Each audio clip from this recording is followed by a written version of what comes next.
Rapaziada, não teve jeito, não teve jeito. Dana White até que tentou ressuscitar uma galera, ligou pra alguns, ofereceu rio de dinheiro pra outros, implorou pra outros, mas a verdade é que o card do UFC 300 ficou muito abaixo do que se esperava. Ele não conseguiu trazer os grandes vendedores de pay-per-view para esse card e acabou fazendo uns remendos ali para não ficar muito mal na fita, mas o fato é que o card em si ficou decepcionante, sobretudo para os fãs americanos. Os fãs americanos estão revoltados, estão reclamando pra caramba do nível do card por não ter as grandes estrelas que eles esperavam. Então, nesse vídeo aqui, eu vou comparar o que foi o card do UFC 100, do UFC 200 e o que é o card do UFC 300, pra gente tentar entender o porquê dessa revolta dos fãs americanos com o nível desse card. Eu vou dar minha opinião também, já de cara já digo que eu acho que, embora não tenhamos aí os grandes vendedores de pay-per-view, as grandes estrelas no card do UFC 300, as lutas estão muito bem casadas e eu acho que vai ser um card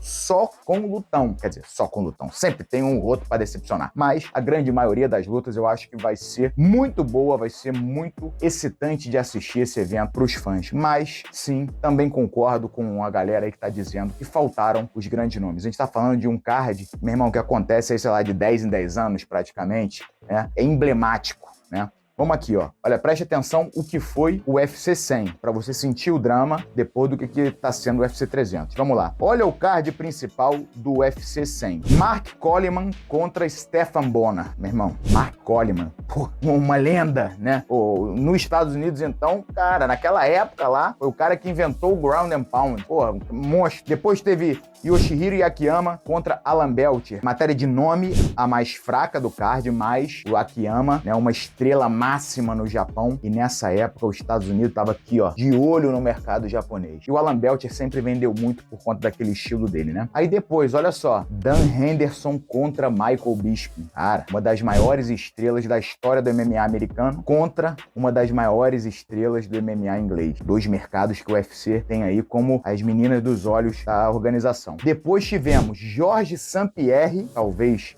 top 3 de maiores estrelas que o UFC já teve, contra Thiago Pitbull Alves, na época que o Thiago Pitbull metia a porrada em todo mundo, batia em todo mundo. Cara, olha o lutão. E aí, luta principal, Brock Lesnar, uma mega estrela do WWE, contra Frank Mir, também, né, meu irmão? Altíssimo gabarito. Card estelar. Aí vamos pro UFC 200. Primeira luta do card principal. Caim Velasquez versus Travis Browne. Caim Velasquez tem essa apresentação, né, meu irmão? Próxima luta, José Aldo contra Frank Edgar. Olha o nível, olha o nível. O peso pena que mais dominou a categoria, Frank Edgar, né, cara? Que passeou em diversas categorias e fez o que fez aí dentro do UFC. Uma grande estrela americana. Depois, Daniel Cormier e Anderson Silva. Porra, olha essa luta, cara. Daniel Cormier, um dos maiores pesos pesados do UFC. Anderson Silva, um dos maiores nomes do MMA mundial, lenda máxima. Depois, Brock Lesnar e Mark Hunt. Brock Lesnar, novamente, aquela mega estrela do WWE, que virou a mega estrela do UFC também, contra Mark Hunt, o rei do K1, estrela do UFC, né, cara? O nome também lá em cima. E luta principal, disputa de cinturão, Amanda Nunes contra Miesha Tate. Miesha Tate,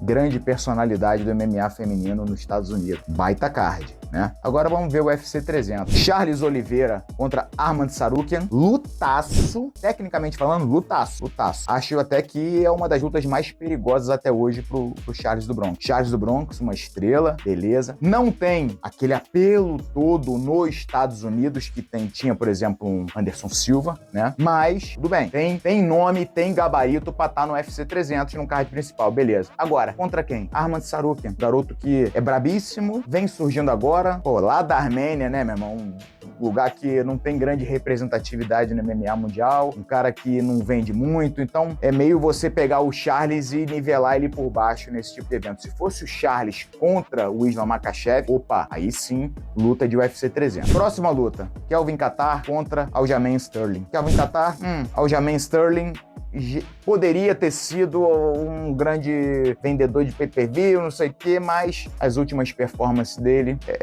tiraram muito do brilho desse cara. Não é uma luta para card principal de UFC 300. Talvez uma luta que coubesse para abrir o card preliminar de um UFC 300, mas não um card principal. Aí depois temos Jiri Prochazka contra Alexander Rakic. Em outro momento, poderia ser ali talvez a primeira luta do card principal ou talvez uma das últimas do card preliminar, né? Porque o Jiri Prochazka teve um hype muito grande, o UFC tá num momento, numa entre-safra de estrelas, né? E tá tentando qualquer um que eles identificam que tem um estilo mais diferente, mais bacana, eles investem. E aí o Jiri Prochazka vinha num momento muito bom, num hype muito grande, até que encontrou um cara chamado Alex Poatan pelo caminho e, pô, a verdade é que ele vem de uma derrota. Então, assim, se fosse aquele Jiri Prochazka antes do Poatan, que o mundo inteiro falava, esse cara é sinistro, esse cara é invencível, não sei o quê, contra um outro cara que talvez fizesse mais sentido, ok, mas não é o caso. Tá pegando o Jiri Prochazka, vindo de derrota, contra Alexander Rakic, vindo de derrota. Porra, 2 derrotados lutando no meio do card principal do UFC 300. Tem tudo pra ser uma boa luta? Tudo pra ser uma boa luta. Eu, inclusive, empresariei por um bom tempo o Alexander Rakic, até a última luta dele, inclusive, e sei do potencial que ele tem de fazer uma boa luta. Mas o fato é que ele perdeu a última luta e o Prochazka também. Então são 2 derrotados lutando. E a gente tá falando de um UFC 300, não estamos falando de um UFC numerado qualquer. Outra coisa, um é da República Tcheca, o outro é da Sérvia. Vocês sabem como é que o americano tem um negócio de patriotismo e tudo. Porra, tu quer deixar um americano puto, é tu fazer um UFC 300 dessa magnitude dentro do quintal de casa deles, no país deles, colocar o maluco da República Tcheca pra lutar com o cara da Sérvia, né?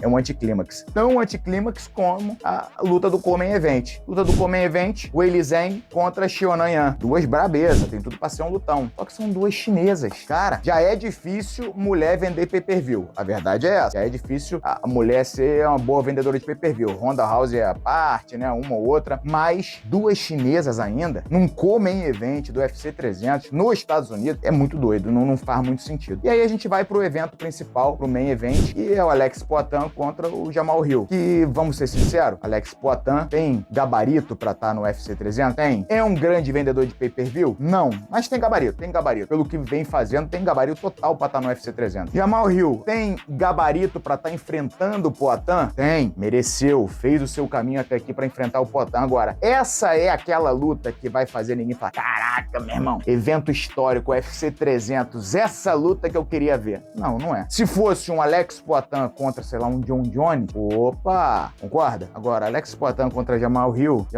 não tem essa, comercialmente falando, essa expressão toda, né? E outra, né? Um cara que vem de um rompimento no tendão de Aquiles, não estava pronto, foi no desespero, ele ia lutar no UFC aqui no Brasil, estava se preparando para lutar mais pra frente, aí quando Dana White arrancou os fios de cabelo que ele não tem da careca, ele viu que não ia ter o que fazer, tinha que botar mais uma luta, pelo menos, mais ou menos nesse card, aí ele ofereceu um caminhão de dinheiro pro Jamal Hill, ofereceu um novo contrato pro Atan e conseguiu botar essa luta aí. Mas agora, quando a gente analisa esse card que eu acabei de passar pra vocês e compara em grandeza do nome das estrelas, em potencial de venda de pay-per-view com o UFC 200 e o UFC 100, a gente vê realmente que o UFC 300 deixa muito a desejar. E isso é algo que eu e o Zulu, a gente vem falando aqui no canal Osso há muito tempo. A dificuldade que o UFC tá tendo em criar novas estrelas. E isso tem alguns motivos que levam o UFC a tá tendo esse problema, essa dificuldade. Se vocês quiserem, inclusive, escrevam aqui nos comentários, eu faço um vídeo dando, inclusive, a minha visão como manager, né? Eu trabalho com o UFC como empresário desde 2007. Já são quase 20 anos colocando atleta no UFC. Já foi aí mais de 100 atletas que eu assinei com o UFC ao longo desses quase 20 anos. Eu sei direitinho onde é que eles estão pecando, aonde estão os problemas e os gargalos para não conseguirem trazer novas estrelas. Se vocês quiserem, eu faço um vídeo sobre isso. Só escreverem aqui nos comentários e aproveita também, dê uma olhadinha aqui no comentário fixado. Vocês vão ver quais suplementos eu uso e recomendo, e os suplementos também que os meus atletas do UFC usam. Estão todos aqui nos comentários. E ao comprar qualquer um desses suplementos ou qualquer um outro da Growth, use o cupom Brigadeiro que você vai ter desconto e ainda vai dar uma moral aqui pro canal. Fechou? Quero saber a sua opinião. Escreva aqui nos comentários o que você achou desse card. Um grande abraço e os